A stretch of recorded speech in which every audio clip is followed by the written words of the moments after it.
Hello friends, कैसे हैं आप लोग। उम्मीद करते हैं अच्छे होंगे और आपकी तैयारी बहुत अच्छे से चल रही होगी। आप सभी जानते हैं कि हम सभी लोग ग्रुप डी की बहाली का जो इंतजार बहुत बेसब्री से कर रहे थे, जिसके बारे में अब शुरुआत चालू हो चुकी है और बहुत जल्द आपको 1 लाख बहाली देखने के लिए मिल सकती है।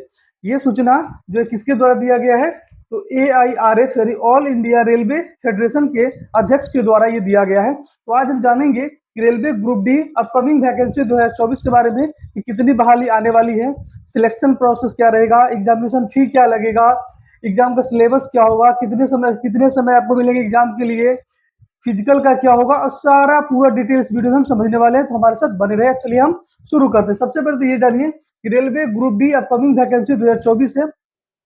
इसका अगर बात करें पोस्ट का, तो टोटल जो पोस्ट है वो 1 लाख आने की संभावना जताई जा रही है। 1 लाख कम बहाली नहीं होती, बहुत बड़ी बहाली होती है। तो 1 लाख बहाली आने वाली है।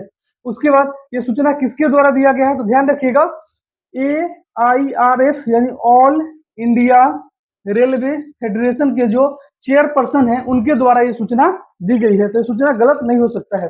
अगला, पोस्ट का नेम की अगर बात है, कौन कौन से पोस्ट में, आप भी जानते हैं कि लेवल 1 में कौन कौन सा पोस्ट आता है। तो हम बताते हैं, trackman, gangman, cabin man, helper, peon और एक्सेट्रा बहुत सारे पोस्ट आते हैं। जैसे हॉस्पिटल अटेंडेंट का हो गया, स्टोर कीपर हो गया, और टेक्निकल में भी आते हैं इसके, वो आता है। क्वालिफिकेशन की अगर हम बात करें तो इसमें आएगा 10th पास प्लस ITI। ध्यान रखिएगा, ITI कंपलसरी हो चुका है। तो जिनके पास ITI है उनके लिए तो मजा ही मजा है, लेकिन जिनके पास ITI नहीं है वो क्या करेंगे, ध्यान रखिए, उनके लिए हॉस्पिटल अटेंडेंट का बहुत सारा पोस्ट आता है जो नॉन ITI पर होता है। वो सारे पोस्ट के लिए वो एलिजिबल है, वो पोस्ट को भर पाएंगे, तो उनको चिंता करने की कोई जरूरत नहीं है। अब हम जानेंगे फी के बारे में कि फी क्या होता है। तो जनरल, OBC और EWS, ये 3 कैटेगरी में जो भी आते हैं, जनरल में, OBC में और EWS में, उन्हें 500 रुपए का फी करना पड़ता है और बाद में 250 रुपया रिटर्न हो जाता है। SC, ST और फीमेल में किसी भी कैटेगरी की हो, चाहे वो जनरल की हो, OBC की हो या EWS की हो, उनको केवल 250 रुपया लगता है, जो कि बाद में रिफंडेबल होता है। ध्यान रखिएगा। अगर हम एज की बात करें तो 18 से 33 साल जनरल एज होता है। ध्यान रखिएगा, 18 से 33 जनरल एज होता है। 18 से 33 जो होता है वो जनरल एज होता है। ओबीसी वाले को 3 साल का छूट मिलता है, तो 18 से 36 हो जाता है। और SC ST वाले को 8 साल, कितने साल का छूट मिलेगा देख लीजिए यहाँ पे, 33 से 5 साल का छूट मिल गया, तो 38 साल तक होता है। लेकिन कोविड के कारण अब ALP का बहाली आया, टेक्नीशियन का आया, RPF का आया, सब में 3 साल का छूट दिया गया है। तो उम्मीद जताया जा रहा है कि इसमें भी 3 साल का एक्स्ट्रा छूट दिया जाएगा। तो जनरल वालों के लिए कितना हो जाएगा, 33 तो पहले 36, 3 सब में बढ़ जाएगा। ध्यान रखिएगा। अगर हम बात करें सिलेक्शन प्रोसेस क्या होता है, कैसे इसमें आप सिलेक्शन ले सकते, प्रोसेस क्या क्या होता है, तो ध्यान रखिएगा। सबसे पहले CBT होता है। CBT होगा मतलब कंप्यूटर बेस्ड टेस्ट होता है, जो कि 100 नंबर का होता है। उसके बारे में भी हम बात करेंगे। पहले CBT आप क्वालिफाई करेंगे, उसके बाद फिजिकल क्वालिफाई करेंगे, फिर आपका मेडिकल क्वालिफाई हो जाएगा। अगर आप तीनों प्रोसेस को पार कर जाते हैं, CBT कर लिए हैं, क्लियर, कोई डन, अच्छा बात है। फिजिकल भी हो गया, मेडिकल भी होगा, लास्ट में होता है DV होता है। उसके बाद आपको यहाँ सिलेक्शन हो जाता है, फाइनल मेरिट में आपका नाम आ जाता है। अगर हम बात करें सिलेबस का, तो नंबर ऑफ क्वेश्चन कितना होगा, 100 होगा। कितने मार्क्स का होगा, तो 100 नंबर का होगा।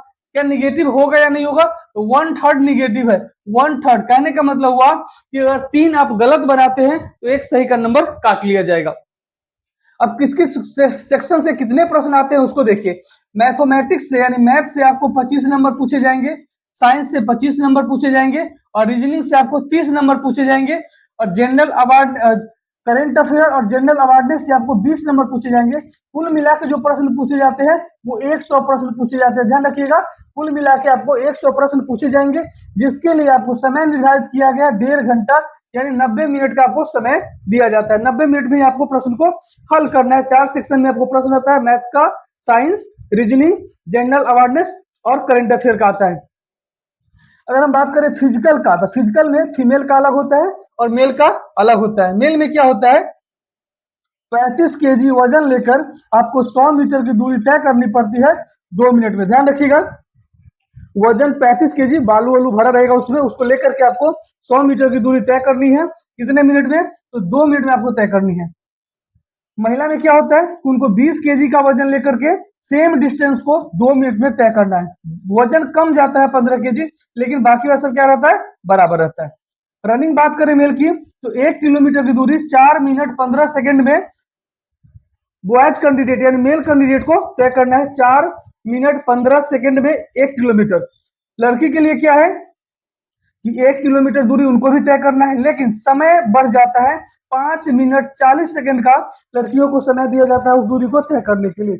अब सबसे बड़ी बात आती है सैलरी की। सैलरी क्या होगा, तो ध्यान रखिएगा, इनका मूल वेतन जो कुल अगर बात करें तो शहर के ऊपर भी डिपेंड करता है कैसा शहर है। अगर मेट्रोपॉलिटन शहर में है तो वहाँ का भत्ता थोड़ा ज्यादा मिलता है, और ग्रामीण इलाका में है तो वहाँ का भत्ता कम मिलता है। मैक्सिमम मिनिमम अगर बात करें तो 25,000 प्लस ही आपका सैलरी महीने का उठता है। ये महीने का 25 प्लस रहता है।